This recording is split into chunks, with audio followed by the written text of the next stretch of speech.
रावलपिंडी की तारीख का गलीज तरीन और बदतरीन वाकया जहां पर 15 साल लड़की अपने घर के सहन में चकरा कर गिर जाती है। वालिदैन परेशानी के आलम में उसको अस्पताल लेकर जाते हैं, डॉक्टर्स को दिखाते हैं, डॉक्टर अंदर लेकर जाते हैं, उस लड़की का मुआयना करते हैं कि आखिर इसको हुआ क्या। तो पता लगता है कि लड़की तो हामला है।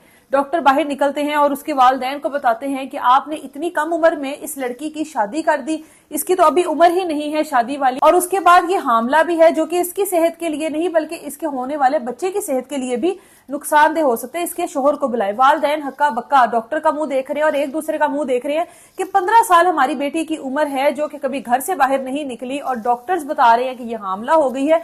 इसके साथ ये सब कुछ करने वाला कौन है? ना बच्ची की शादी हुई ना कुछ और। डॉक्टर्स को हक्का बक्का देखते हुए वालिदैन कहते हैं आप ये किस किस्म की बातें कर रही हैं?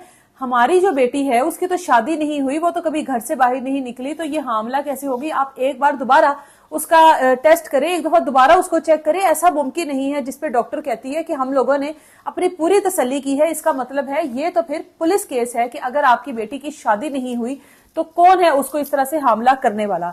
अब ये जो वालिदैन हैं इनके 7 बच्चे हैं, जिनमें से 6 बेटियां हैं और 1 बेटा है।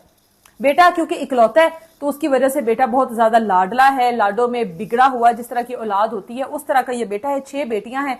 बाप जो है वो रोजगार के सिलसिले में रावलपिंडी होता है और इसकी जो फैमिली है वो बहावल नगर होती है। अब ये बच्ची, ये जो लड़की है, इसको किसने हमला किया, कौन था इसके साथ ये सब कुछ करने वाला? पुलिस वकुए पर पहुंचती है, उसको इतला दी जाती है, पुलिस वहां पर पहुंचती है। एक तरफ पुलिस वाले खड़े, एक तरफ वालिदैन खड़े हैं। पुलिस ने लड़की का बयान लेना शुरू किया। वालिदैन अपनी बेटी से पूछ रहे हैं बेटा ये सब कुछ क्या है, क्या हुआ है, किसने किया है? हम लोगों को इस बात का कोई इल्म नहीं है, कौन है? जिस पर बेटी अपनी वालिदा की तरफ देखते हुए कहती है कि मेरे साथ ये सब कुछ शहजाद भाई ने किया है।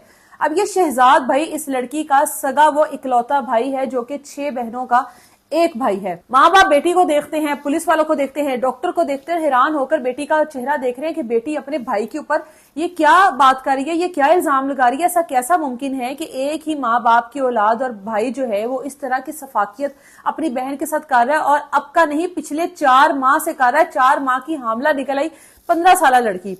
अब पुलिस जो है वो घर वालों से पूछती है कि भाई ये शहजाद तुम लोगों का सगा बेटा है, कौन है? जिस पर वालिदैन कहते हैं हमारी इकलौती औलाद है, इकलौता बेटा है हमारा, और हम लोगों ने तो इसको बड़े लाड प्यार में रखा था, और क्योंकि अब ये बहावल नगर में थे तो अब ये लोग मेरे पास रावलपिंडी में यहाँ पर ही आ गए हुए हैं क्योंकि मैं यहाँ पर मुलाजमत करता था। मेरी बीवी ने अक्सर मुझे ये कहा कि एक ही बेटा है, ये बिगड़ जाएगा, या तुम वहां पर होते हो मैं यहाँ पर होती हूँ, बच्चों को संभालना जो है वो मेरे लिए मुश्किल होता है, तो तुम अपने बच्चों के साथ रहो, यानी कि हम लोगों को भी रावलपिंडी में ही शिफ्ट कर लो।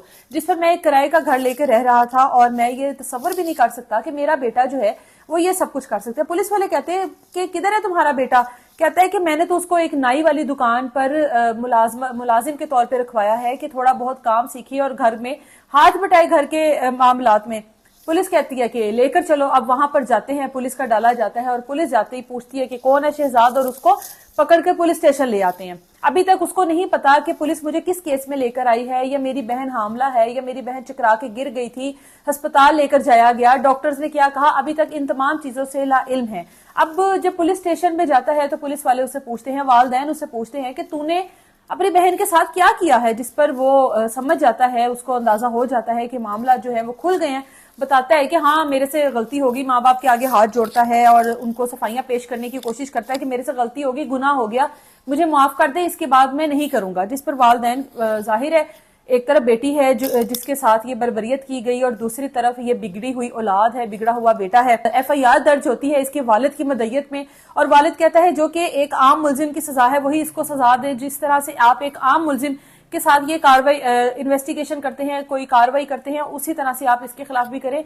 अगर ये वाकई में मेरा बेटा होता या मेरा बेटा कहलाने के काबिल होता तो अपनी बहन की इज्जत को इस तरीके से तार तार करता। अब पुलिस वाले पूछते हैं शहजाद से कि क्या मामलात है, किस तरह से तुम ये सब कुछ करते रहे? जिस पर बताता है कि मैं अपनी बहन को छत पर लेकर जाता था और छत पर ले जाने के बाद मैं ये सारा कुछ करता था और बहन को बताने से रोका था, उसको मैं डराता था क्योंकि उसकी उम्र 15 साल थी। मैं उसको कहता था कि मैं तुम्हें यहाँ से नीचे फेंक दूंगा या अम्मी अब्बू کو اگر بتایا تو میں تمہیں جان سے مار دوں گا، جس پر اس نے آج تک کبھی منہ نہیں کھولا.